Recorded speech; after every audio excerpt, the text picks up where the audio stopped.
اللہ تعالیٰ آگے قرآن میں فرماتے ہیں فلولا اذا بلغت الحلقوم، اللہ کہتے ہیں یہ باتیں میں بتا رہا ہوں یہ میں تھوڑی خود کہہ رہا ہوں، یہ باتیں یہ کون کہہ رہا ہے بھائی؟ تو اللہ کہہ رہا ہے، تو اللہ کہہ رہا ہے۔ تو قرآن آگے کیا کہتا ہے؟ فلولا اذا بلغت الحلقوم، اللہ کہتے ہیں ایک ٹائم ایسا بھی آتا ہے، ابھی تو مزے میں ہو، جب تمہاری جان کہاں تک پہنچے گی؟ بولو نا، ہر آدمی پہ یہ ٹائم آتا ہے کہ نہیں آتا؟ ہچکیاں لے، یوٹیوب پہ دیکھ لو ویڈیو، بڑے بڑے پاورفل اور اب آخری ہچکیاں لے رہے ہوتے ہیں، کیسا ترس آتا ہے نا اس کے اوپر، ہچکیاں لے رہا ہوتا ہے آدمی، کوئی کلمہ پڑھ رہا ہوتا ہے، کسی کی آنکھیں پتھرا رہی ہوتی ہیں اور بڑی حسرت سے لوگوں کو دیکھ رہا ہو۔ فلولا اذا بلغت الحلقوم وانتم حینئذ تنظرون، اللہ کہتے ہیں تم بڑے بڑے طاقتور لوگ اس کے قریب کھڑے ہو کر اس کو دیکھ رہے ہوتے ہو، جب اس کی روح نکلنے والی ہے، ترجعونها ان کنتم صادقین، تم اس کی روح کو لوٹا دیا کرو، تمہارے پاس پیسہ بھی ہے، تمہارے پاس حکومت بھی ہے، تمہارے پاس امیزون میں تم نے بڑا بزنس بھی کیا ہوا ہے، اب کیا کیا؟ اگر تمہاری سائنسی ترقی بھی ہے تو تھوڑی دیر کے لیے کیا کر لو بھائی، اس کی روح کو کیا کر لو۔ تم بھی حسرت سے دیکھ رہے ہوتے ہو کہ ہمارا پیارا ہمارے سامنے دنیا سے جا رہا، یہ تو تمہاری 2 ٹکے کی اوقات ہے، اللہ ہمیں ہماری اوقات بتا رہا ہے۔ میرا خیال ہے بات سمجھ میں آ نہیں رہی آپ لوگوں کو، میرے اندر تو بھائی اتنے ہی پھیپڑے ہیں جتنا میں، مجھے غصہ اس لیے آ گیا کہ پہلے بھی زنا ہوتا تھا، کم چھپتے تھے لوگ کہ پکڑے نہ جائیں، اب پوری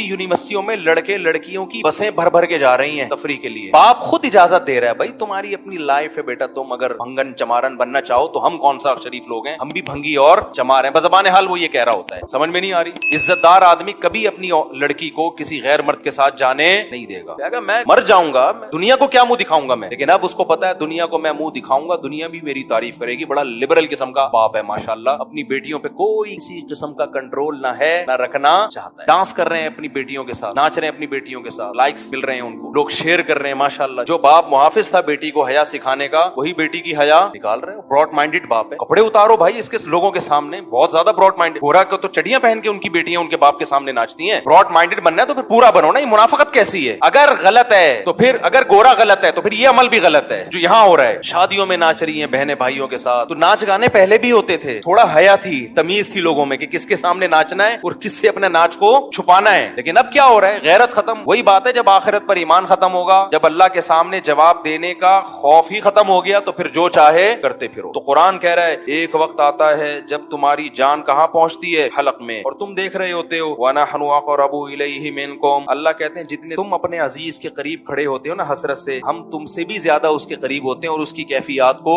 جانتے ہیں۔ فَلَوْلَا إِن كُنتُمْ غَيْرَ مَدِينِينَ، اللہ کہتے ہیں اگر تم یہ سمجھتے ہو تمہارے اوپر کسی کا کنٹرول ہی نہیں ہے، آزاد ہو، بڑے پاورفل ہو، ترجعونها إن كنتم صادقین، تو آج اپنی طاقت کا استعمال کرو، یہ تو تمہارا عزیز ہے، تمہارا معشوق ہے، اس کی جدائی تو تم برداشت کر نہیں سکتے، اس کو مرنے سے روک لو۔ پھر سارے ڈاکٹر عاجز آ جاتے ہیں کہ نہیں آ جاتے؟ سارے ڈاکٹر کیا کہہ دیتے ہیں؟ بھائی ہمارے بس میں نہیں۔ میں آغا خان میں تھا، اچانک چیخوں کی آواز آئی نا، اچانک عورتیں مردوں کی چیخوں کی آواز آئی، میں ایک دم ڈر گیا، کیا ہوا؟ پتا چلا جی ان کے والد صاحب ان کی ڈیتھ، آئے تھے تھوڑی دیر پہلے بالکل ٹھیک ٹھاک تھے بستر پہ، اچانک کوئی ہارٹ اٹیک ہوا یا برین ہیمریج، کیا ہوا بہرحال، وہ ان کو توقع نہیں تھی کہ ہمارا باپ ایسے بھی جا سکتا ہے، بچیاں بھی رو رہی ہیں۔ میں نے کہا یار یہ دیکھو، میں نے ایسے موت کے بہت سارے واقعات دیکھے، گلی میں گزر رہے ہیں چیخو پکار کی آواز آئی، کیا ہوا بھائی؟ پتا چلا جی ڈیتھ ہو گئی۔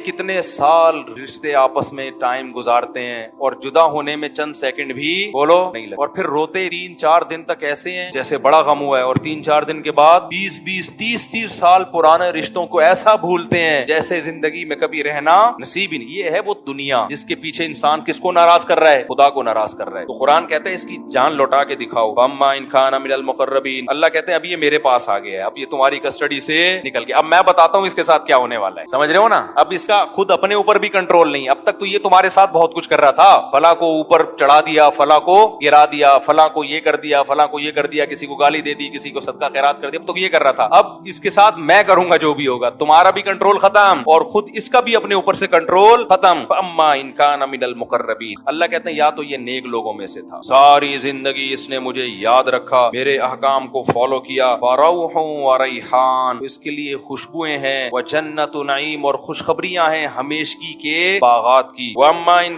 كَانَ مِنْ أَصْحَابِ الْيَمِينِ، دائیں ہاتھ والوں میں سے تھا، فَسَلَامٌ لَكَ مِنْ أَصْحَابِ الْيَمِينِ، اللہ کی طرف سے اس کو سلامتیاں ملنا شروع۔ ایسے بہت سارے واقعات ہیں اہل اللہ کے کہ موت کے وقت انہوں نے نے فرشتوں کو دیکھا اور موت کے وقت وہ باتیں کرنے لگے کہ اللہ کی طرف سے ہمیں نیک فرشتے ہماری روح قبض کرنے کے لیے آئے. میں نے بھی ایسے واقعات سنائے ہیں آپ کو پہلے بیانات میں, بھی بہت وقت ہو گیا تو میں اس کو اسکپ کر رہا ہوں. بہت ایسے واقعات ہیں, شہداء کے بہت واقعات ہیں. میرے والد صاحب نے بتایا کہ قاری صاحب ہندوستان میں قرآن پڑھایا کرتے تھے, ساری زندگی ان کے نا بچوں کو قرآن پڑھانے میں گزری. موت کے وقت نا ان کی جسم سے روشنی کا گولا نکل کے گیا, سب نے دیکھا جتنے لوگ. حضرت مولانا اشرف علی تھانوی رحمۃ اللہ علیہ, جن پر آج لوگ بڑے اوٹ پٹانگ قسم کے اعتراضات کرتے ہیں, ان کی جب ڈیتھ ہوئی ہے نا, تواتر سے جو ان کے قریب لوگ کھڑے ہوئے تھے, انہوں نے بتایا کہ ان کی 3 انگلیوں سے روشنی کی کرنیں نکل رہی تھی موت کے وقت. پوری زندگی نا ان 3 انگلیوں سے تصنیف کا کام کیا ہے. ان کی سینکڑوں تصانیف ہیں جن سے بہت, اگر مولانا اشرف علی تھانوی رحمۃ اللہ علیہ ہندوستان میں نہ ہوتے نا, تو آج یوں کہا جائے نا کہ میں بھی شاید بدعتی ہوتا, تو یہ بات غلط نہیں ہوگی. ہندوستان میں جو بدعتوں کو روکنے میں سب سے بڑا کردار ہے وہ مولانا اشرف علی تھانوی رحمۃ اللہ علیہ, کیونکہ تصوف میں اتنا غلوب ہو گیا تھا کہ 20 قسم کی بدعتیں شامل ہو, پیر پرستی اور تصوف, اس پہ ان کی بہت ساری کتابیں ہیں, بہت کام کیا انہوں نے, کسی کی ملامت کی پرواہ نہیں کی. تو انتقال کے وقت کیا تھا, کرنیں نکل رہی. ایسے بہت ساری کرامتیں ہوتی ہیں. تو قرآن کہہ رہا ہے فروح و ریحان و جنت نعیم واما ان کان من المکذبین الضالین, اور اگر گمراہ لوگوں میں سے تھا تو اس کو بتا دیا جاتا ہے فنزل من حمیم, تیرا ٹھکانہ کھولتا ہوا پانی ہے جو تجھے پلایا جائے گا, وتصلیۃ جحیم, اور بھڑکتی ہوئی آگ ہے جس میں تجھے داخل کیا جائے گا. آخر میں اللہ اس صورت میں کہتے ہیں ان ھذا لہو حق الیقین, اے لوگو یہ جو باتیں ہم کر رہے ہیں ان کو سیاسی بیان نہ سمجھو, یہ یقینی باتیں ہیں. فسبح باسم ربک العظیم, اپنے رب کی کبریائی بیان کرو جو بہت عظمت والا ہے. تو یہ سورہ واقعہ کا حاصل ہے جو میں نے آپ کے سامنے بتایا. اللہ نے اپنی قدرت کو بیان کیا اور آخرت کی ہولناکیوں کو بیان کیا. تو بھائی طاق راتوں میں خاص طور پر جہاں اپنے لیے یہ کچھ مانگتے ہو نا, اللہ یہ دے دے, یہ دے دے, یہ دے دے, زیادہ حصہ دعاؤں کا جہنم کی پناہ اور جنت کی طلب میں لگایا. کچھ بھی نہیں ہے. قرآن میں جگہ جگہ نا ایک مضمون اللہ نے بہت زیادہ بیان کیا کہ جب آخرت قائم ہوگی نا تو اللہ ان سے پوچھے گا کہ تم لوگ دنیا میں کتنا عرصہ رہے ہو. ابھی تو ہم سمجھتے ہیں نا ایکچولی اتنی لمبی عمر ہے, دنیا میں رہنا ہے, اتنی لمبی عمر. آخرت کے مقابلے میں یہ ایسے لگ رہی ہوگی ایک دن یا آدھا دن. قال کم لبثتم فی الارض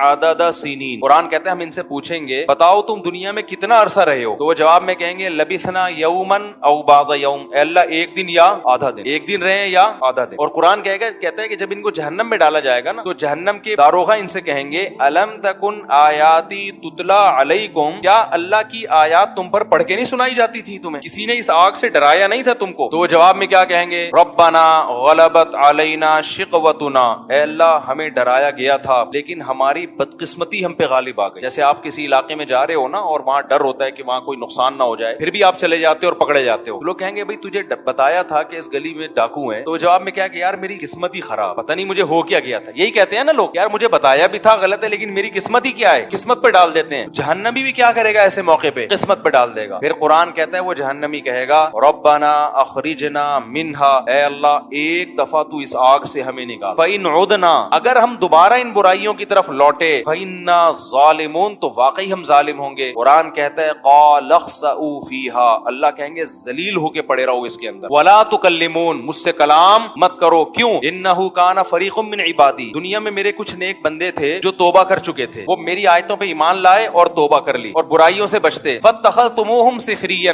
تم ان کا مذاق اڑایا کرتے تھے. تم کیا کرتے تھے بولو, مذاق اڑاتے. انی جزیتہم اليوم بما صبروا, آج ان کے صبر کا دیکھو میں نے کیسے بدلہ دیا ہے جن کا تم مذاق اڑایا کرتے تھے. انہم هم الفائزون, آج وہی کامیاب ہیں. پھر آگے قرآن کہتا ہے کہ افا حسبتم انما خلقناکم عبثا, تم نے یہ سمجھ رکھا تھا کہ ہم نے تم کو دنیا میں بیکار پیدا کیا. بس میں 2 منٹ میں بات مکمل کر رہا ہوں. تم یعنی کیسے بے وقوف ہو کہ دنیا میں جب تمہیں جہنم سے ڈرایا گیا تم نے اس کو مذاق سمجھا, تو کیا تم یہ سمجھتے تھے کہ خدا نے تم کو پیدا کر کے ایسے ہی چھوڑ دیا, وہ ویسے ہی بنایا ہے کہ نائٹ کلب میں ناچو, شراب پیو, زنا کرو, ہومو سیکچولیٹی کی طرف جاؤ, ڈرامے دیکھو, فلمیں دیکھو, جو مرضی کرو. تو کیا تم نے یہ سمجھ رکھا تھا؟ یعنی یہ تو ایسی عجیب سی بات ہے کہ اس کے لیے تو پیغمبر کے آنے کی بھی ضرورت نہیں ہے. اب آپ بتاؤ جو آخرت کو نہیں مانتا اس سے بولے پھر ہماری زندگی کا مقصد کیا ہے, تو کیا مقصد بتائے گا بتاؤ؟ وہ کہے گا بھائی انٹرٹینمنٹ, راتوں کو کرکٹ کھیلو, دن میں سوتے رہو پڑے ہوئے, پھر فلم دیکھو, پھر ڈرامہ دیکھو, پھر لڑکیوں سے چھیڑ چھاڑ کرو, پھر سیٹنگ کرو. پیسہ بھی اس لیے کماؤ تاکہ چھیڑ چھاڑ میں آسانی ہو جائے. جو پیسہ کما رہے ہیں نا عیاشی کے لیے کما رہے ہیں نا, تاکہ اور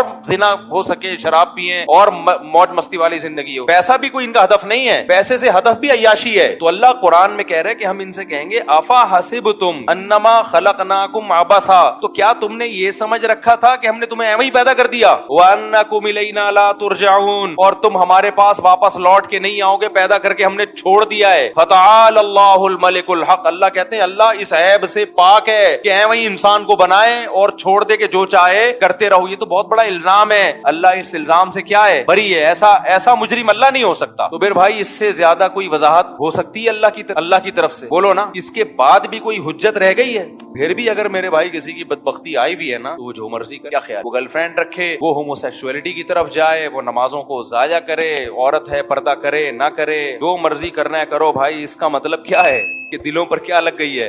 ایک انتہا بالکل بے احتیاطی والی زندگی. دوسری انتہا کیا ہے جو غیر مسلموں کی ہے؟ اتنی احتیاط کہ بس مرنا نہیں ہے کسی قیمت، کچھ بھی ہو جائے، چاہے اس احتیاط میں وہ زندگی جو موت سے بھی بدتر ہو نا وہ زندگی گزارنی پڑے. اب ایسی زندگی کا کیا فائدہ جس میں ہر وقت موت سے ڈرتا رہے آدمی؟ زندگی تو بے خوف اچھی ہوتی ہے نا، سکون کی زندگی اچھی ہوتی ہے. لائف کو انسان انجوائے کرے، ہر وقت پھانسی کا پھندا لٹکا رہے، ابھی مر جاؤں گا، ابھی مر جاؤں گا، ابھی مر جاؤں گا، ابھی مر جاؤں گا، تبھی وہ پھر مر جاتے ہیں خودکشی کر کے. ہر وقت موت کا ڈر. اس سے بہت لوگ ملتے ہیں، اللہ نے ان کو بڑی اچھی صحت بھی دی ہے، بڑی دولت بھی دی ہے، لیکن کہتے ہیں یار موت سے بہت ڈر لگتا ہے، مر نہ جائیں. میں کہتا ہوں اگر میں آپ کو کوئی ایسا وظیفہ بتا دوں کہ آپ وہ پڑھ کے سمجھو کہ میں نہیں مروں گا تو ایسا ممکن نہیں. تو اس ڈر نکالنے کا ایک ہی طریقہ ہے، موت سے دوستی کر لو بھائی. کسی بھی وقت مر سکتے ہیں، کوئی پریشانی کی بات، کوئی ٹینشن کی بات نہیں. آن دو، موت آ رہی ہے تو آن دو. حضرت مولانا طارق جمیل صاحب کا ایک کلپ دیکھا تھا، وہ لطیفہ سنا رہے تھے کہ وہ منشی ہوتے ہیں نا گاڑیوں کے، ایک گاڑی آ کے لگتی ہے، لوڈ ہوتی ہے، پھر دوسری کا پوچھتے ہیں دوسری گاڑی آ گئی ہے تو کہتے ہیں آن دے، کہتے ہیں نا دوسری گاڑی کو بھی آن دے آن دے آن دے، ایسے کر رہے ہوتے ہیں نا پنجاب میں. وہ دوسری پھر لوڈ ہو کے آگے جاتی ہے، تیسری گاڑی صاحب آ رہی ہے، آن دے آن دے آن دے، بار بار ایسے کرتے ہیں. کہہ رہے ہیں وہ نکاح پڑھا رہے تھے، دولہا یہی کام کرتا تھا نا گاڑیوں کا، تو اس سے بولا بھائی فلاں بنتے فلاں کا اتنے مہر میں تم سے نکاح کیا، قبول ہے؟ کہہ رہے ہیں آن دے آن دے. کیا کہہ رہے ہیں؟ آن دے. تو دیکھو وہ کتنے اس کی عادت پڑ گئی نا، اس کے لیے نارمل ہے یہ جملہ کہ کیا آن دے. بیگم بھی جہاں ٹرک اتنے آئے ہیں تو ایک بیگم بھی آ جائے، اچھا نا آن دے، وہ بھی آن دے. تو موت سے نفرت نکالنے کے لیے یہ ضروری ہے، اور یہ جو ہم پاگلوں کی طرح ایک دم نفسیاتی ہو گئے ہیں، یہ ٹینشن ختم کرنے کے لیے یہ ضروری ہے کہ جس موت نے آنا ہی ہے اس کے بارے میں ڈرا مت کرو، بولو آن دے. ہم نے کون سا یہاں ٹھیکہ لیا ہوا ہے رہنے کا؟ موت تو محمد صلی اللہ علیہ وسلم کی سنت ہے. اگر اس دنیا میں کسی کو باقی رکھنا یہ ضروری ہوتا تو سب سے زیادہ ضروری رسول اللہ صلی اللہ علیہ وسلم کی ذات تھی کہ جن کو یہاں باقی رکھا جاتا. جب ان پر موت واقع ہو گئی تو ہم اور آپ کس کھیت کی مولی ہیں بھائی؟ نبی صلی اللہ علیہ وسلم کے بعد حضرت ابو بکر سب سے زیادہ اس لائق تھے کہ ان کو زندگی لمبی دی، 1000 سال بھی زندگی دی جاتی کم ہوتی. امت کے لیے آپ اتنے مفید تھے، یا نہیں تھا؟ ان کو بھی اللہ نے اٹھا لیا. پھر حضرت عمر کا دور آیا. کہا جاتا ہے کہ صدیوں تک ایسی حکومت کسی نے قائم نہیں کی جیسی حضرت عمر نے، اور کہا جاتا ہے اگر مزید کچھ سال زندہ رہتے پوری دنیا میں حضرت عمر کے دور میں اسلام غالب ہو چکا ہوتا. تو ان سے زیادہ زندہ رہنا کسی کے لیے ضروری تھا؟ بھائی زیادہ نہیں، 4 سال اور رہ لیتے، 5 سال رہ لیتے، 4 سال رہ لیتے، 3 سال رہ لیتے. وہ 3 سال میں وہ کچھ کر جاتے جو ہم صدیوں میں نہیں کر سکے. چلو اگر مرنا ہی تھا تو مکمل بوڑھے ہو جاتے، ٹھیک ہے نا، پھر بستر پہ چلے جاتے، پھر علاج معالجہ ہوتا. جیسے ایک 90-95 سال کی عمر میں اس زمانے میں عمریں ہوا کرتی تھی، پوری اپنی طبعی عمر پوری کرتے، جو کام اللہ نے لگائے سارے کمپلیٹ کر کے، پورے کر کے، مکمل کر کے، خلافت کسی کو سونپ کے اس کو سمجھا بجھا کے بھائی اس طرح سے چلنا، اس طرح سے نہیں چل، سارا سیٹ اپ کمپلیٹ کر کے چلے جاتے. آپ اپنی حکومت میں ہیں اور نماز پڑھا رہے ہیں فجر میں، اور ایک مجوسی نے آ کے چاقو مار دیا، خنجر مار دیا نماز میں، اور کمبخت نے خود بھی خودکشی کر لی تاکہ پکڑا نہ جاؤں، وہ ماریں گے مسلمان مجھے، خود بھی اپنے آپ کو قتل کر لیا. وہ ایسا زخم کہ حضرت عمر کو شفا نہیں ملی. جب علاج ہوا حضرت عمر رضی اللہ تعالیٰ عنہ کا، تو جو اس وقت کے حکیم تھے، طبیب تھے، وہ مایوس ہو گئے زندگی سے، اس لیے کہ جو خوراک کھلائی جاتی، جو دوا کھلائی جاتی، وہ زخموں کے راستے باہر نکل جاتی. اس کی علامت تھی کہ اب یہ بچنے والے نہیں ہیں. تو بھائی اتنے بڑے بڑے لوگ، امام ابو حنیفہ چلے گئے، امام شافعی چلے گئے، امام مالک دنیا سے چلے گئے، امام احمد ابن حنبل چلے گئے، امام بخاری چلے گئے، امام مسلم چلے گئے، امام ابو داؤد چلے گئے، امام ترمذی چلے گئے، البیرونی سائنٹسٹ چلا گیا، جابر بن حیان جیسا سائنسدان چلا گیا، ابن الہیثم چلا گیا. تو نہ سائنسی علوم کے رکھوالے زندہ رہے اور نہ دینی علوم کے، بڑے بڑے علامے پیدا ہوئے، سب ختم. تو آپ اور میں کس کھیت کی مولی ہیں؟ ہم کہہ رہے ہم نہیں آئے، بس ہم یہی رہیں گے. ایسا نہیں ہو سکتا بھائی. ہاں یہ ایک اشکال ہوگا کہ یار چلے گئے تو ہم بھی چلے جائیں گے، لیکن تھوڑا سا ایک ٹائم ہوتا ہے جانے کا. کورونا وائرس سے جو ہم پاگلوں کی طرح بھاگ رہے ہیں تو مریں گے ہمیں پتا ہے، لیکن ایسے تھوڑی کہ ابھی تو ہم نے دیکھا کیا ہے بھائی. مر جائیں کوئی بات نہیں، 85 سال میں 90 سال میں چلو اب ٹھیک ہے، ابھی دادا بن جائیں گے، پردادا بن جائیں گے، بچوں کی شادیاں، بیٹیوں کی شادیاں، پوتے جوان ہوتے دیکھ لیے، جو کہ آج کل نہیں دیکھے جا رہے کیونکہ شادی اتنی دیر سے ہو رہی ہے، پوتا ہونے سے پہلے مر جاتے ہیں لوگ. تو لیکن یہ سارے کام کمپلیٹ ہو کے جب اعصاب کمزور ہو گئے، بالکل ایسے ہو گئے کہ نا اب خود اپنے آپ کو بوجھ لگنے لگتا ہے، تو اگر مر بھی گئے تو کوئی ٹینشن کی بات نہیں ہے. جلدی کیوں جا رہے ہیں؟ بات سمجھ میں آ رہی ہے کہ نہیں آ رہی؟ لوگ کہیں گے بھائی ہم موت سے ڈرتے نہیں ہیں، لیکن ابھی جانے کا ٹائم. ارے کیا ہو گیا یار، غلط باتیں کر رہا ہوں. اصل میں ڈر اس بات ابھی ہم نے دیکھا کیا ہے، ابھی سے کیوں چلے جائیں؟ تو دیکھیں یہ تمنا بہت اچھی ہے کہ تھوڑا لیٹ جائیں، تھوڑا دیر سے جائیں ہم دنیا سے. یہ ہر ایک کی خواہش ہوتی ہے، زندہ رہنا ہر ایک کا دل چاہتا ہے. تو تمنا کرنے پر نہ اللہ کی طرف سے کوئی پابندی، نہ گورنمنٹ کی طرف سے کوئی پابندی. آپ کی تمنا ہو کہ میں 100 سال زندہ رہوں، گورنمنٹ کی طرف سے بھی کوئی پابندی نہیں. لیکن یہ گراؤنڈ ریئلٹی ہے. ام للانسانی ما تمنا. اللہ فرماتے ہیں جس چیز کی تمنا کرو گے ضروری نہیں کہ وہ تمہیں مل جائے. تو یہ اپنے اختیار میں ہے ہی نہیں. اگر کسی بوڑھے سے پوچھیں 90 سال کی، کیا تمہاری تمنا ہے کہ تم ویسے ہی صحت مند ہو جاؤ جیسے 18 سال میں تھے؟ تو کیا کہے گا؟ ہاں بھائی اس وقت تو ہم چھلانگے لگاتے تھے، درختوں پہ چڑھتے تھے، دیوار سے 3 دفعہ گرے کچھ نہیں ہوا. اب تو چلتے ہوئے ڈرتے ہیں کہ بس اگر گر گئے تو گئے. ایک صاحب مجھے بتا رہے تھے، بڑی عمر کے تھے، کہہ رہے ہم تو بیٹا جوانی میں وہ درختوں پہ چڑھتے تھے، چھلانگے لگاتے تھے، آج کل کے بچے ہلتے ہی نہیں ہیں. میں نے کہا یہ ٹک ٹاک لے کے بیٹھے رہتے ہیں، یہ اپنے بڑھاپے میں فخر کریں گے. ہم تو ایک ایک گھنٹہ گردن ہلائے بغیر 20 ٹک ٹاک دیکھا کرتے تھے. تم ایک ٹک ٹاک دیکھ کے تھک جاتے. یہ ان کا فخر اس چیز پہ ہوگا.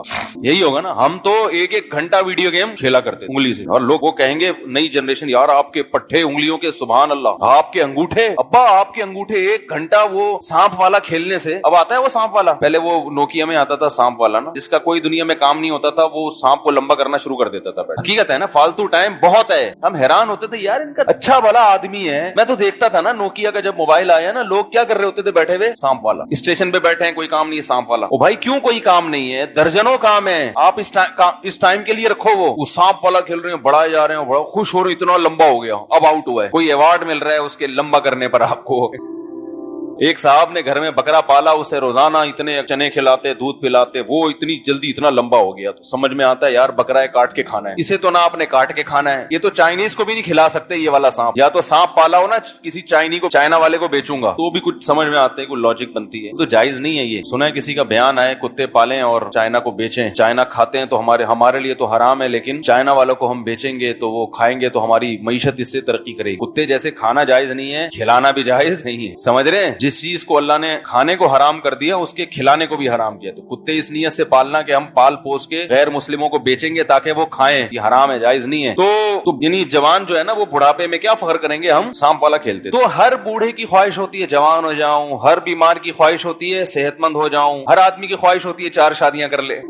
اوپر سے اعتراض کر رہے ہوتے ہیں میرے اوپر، لیکن دل میں لڈو پھوٹ رہے ہوتے ہیں یار کاش. لیکن ہو جاتی ہیں بھائی، ڈرتے ہیں. ڈر لگنا بھی چاہیے ہر مسلمان کو. سسرال نہیں چھوڑے گا، درجنوں مسائل ہیں، ہڈے ہوں گے وغیرہ وغیرہ. تو تمنا کی حد تک نہ گورنمنٹ کی طرف سے کوئی پابندی اور نہ اللہ کی طرف سے. کیا تمنا؟ کہ میں دیر تک زندہ رہوں. لیکن اللہ نے قرآن میں کہیں بھی وعدہ نہیں کیا کہ جو دیر تک زندہ رہنے کی تمنا کرے گا میں اس کو بہت عرصہ زندہ رکھوں گا. ایسا اللہ نے کسی نبی سے کوئی ایگریمنٹ نہیں کیا کہ اپنی امت کو بتا دیں. یہود کے بارے میں قرآن میں آتا ہے یود احدہم لو یعمر 1000 سنہ.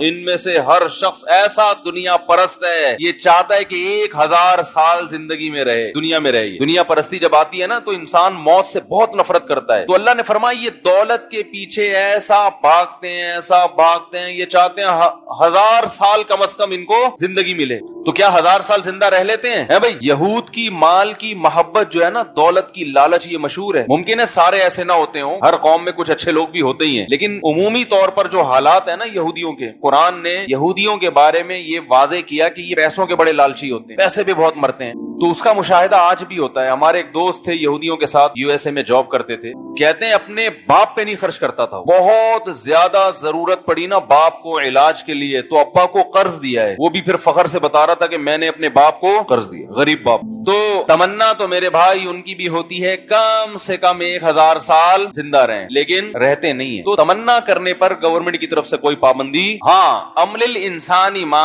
تمنا, تو انسان کی تمنا یہی ہوتی ہے کہ ہمیشہ زندہ رہے, اور اس تمنا پر کوئی پابندی بھی نہیں ہے, لیکن یہ تمنا کسی کی پوری نہیں ہوتی. آپ جو کہہ رہے ہو نا کہ 80 سال تک میں زندہ رہوں پھر چلا بھی گیا تو کوئی غم نہیں ہے, یہ ابھی کہہ رہے ہو, کیونکہ ابھی 80 سال کے آپ ہوئے نہیں ہو. جب آپ 80 سال کے ہو جاؤ گے تو آپ پھر بھی جانے کی راضی نہیں ہو گے, ابھی بھی نہیں جاؤں. جتنے لوگ قبرستان میں پہنچے ہیں ان میں سے کوئی بھی جس رات کو قبر میں اترا اس رات قبر میں اترنے کی تمنا نہیں تھی اسے, کچھ دن اور زندہ رہ لیتا. اور رسول اللہ صلی اللہ علیہ وسلم نے ارشاد فرمایا, یحرم ابن آدم ویشب فیہ اثنتان, انسان جیسے جیسے بوڑھا ہوتا ہے دو چیزیں اس میں جوان ہوتی چلی جاتی ہیں, الحرص علی المال وطول الامل, پیسے کی محبت اور لمبی لمبی امیدیں, یعنی زندہ رہنے کا شوق اور امیدیں.